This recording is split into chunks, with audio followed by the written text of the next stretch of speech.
ఫ్రీగా ఇచ్చినా సరే ఈ ఫ్రాన్స్ అయితే మాత్రం తీసుకోకూడదు. ఎందుకంటే వీటితో అంత పని ఉంటుంది. ఇంకా అమ్మినోడైతే పైన బొచ్చైతే తీసి ఇచ్చింది, కానీ ఈ నరం మాత్రం మనం తీసుకోవడమే కదా.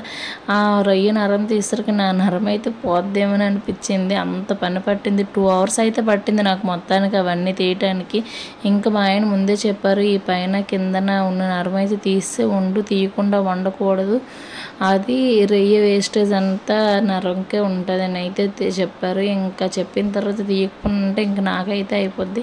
ఇంక మొత్తానికి అయితే అవి తీసేసరికి నాకైతే 2 hours టైం అయితే పట్టింది. అప్పుడు అనిపించింది ఇంకెప్పుడు ఇవి తీసుకోకూడదురా బాబు, తినకపోయినా ఓకే, ఎప్పుడైనా మరీ తినబుద్ధి వేస్తే బయట నుంచి తెచ్చుకొని తినచ్చు, కానీ వండుకొని మాత్రం తినకూడదని అయితే అనిపించింది. కానీ వండాక టేస్ట్ అయితే మాత్రం సూపర్గా ఉంది. ఎంత కష్టపడ్డామో అంత టేస్ట్గా అయితే ఉంది. ఎందుకు ఫ్రాన్స్ మీ సైడ్ ఎంత రేట్ ఉంటాయో కామెంట్ చేయండి. నేనైతే 100 రూపీస్ కొన్నా, ఎక్కువ తక్కువ కూడా కామెంట్ చేయండి. నెక్స్ట్ వీడియో కోసం సబ్స్క్రైబ్.